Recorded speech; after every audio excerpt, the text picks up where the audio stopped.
50களில் வந்து பெரிய ஹீரோ, அவர் action hero இருந்தாரு.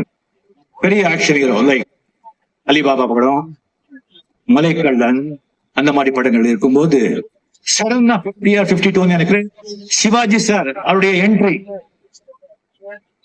பராசக்தி, ஒரே ஷோல நடிப்பு அங்கிறது எல்லாம் மாத்திட்டாங்க. இதான் நடிப்பு, இதான் வசன உச்சரிப்பு அப்படின்னு சொல்லி ஒரு புரட்சியை உண்டாக்குனாங்க நடிகர் திலகம். எம்ஜிஆர் கதையை முடிஞ்சு போச்சுன்னு நினைச்சாங்க, அவ்வளவுதான் அப்படின்னு சொன்னாங்க.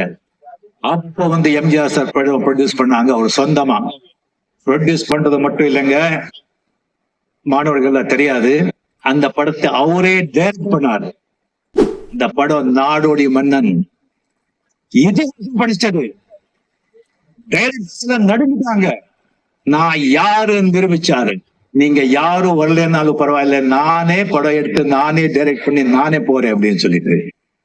அவர் காலத்துல வந்து யாரோட ஒரு போட்டி சினிமால, யாரோட போட்டி? சிவாஜி கணேசன் சார் நடிப்பில இமயம், நடிகர் திலகம். அவருக்கு போட்டியா எம்ஜிஆர் சார் நடிச்சு அவரை விட பெரிய மார்க்கெட் சம்பாதிச்சு, அவருடைய பெரிய பணம் சம்பாதிச்சு, அவரை விட பெரிய படங்களை கொடுத்து சாதனை பண்ணி நின்னார் இல்ல, அது எம்ஜி ராமச்சந்திரன் சார். சினிமாவில் அவர் செஞ்ச சாதனை.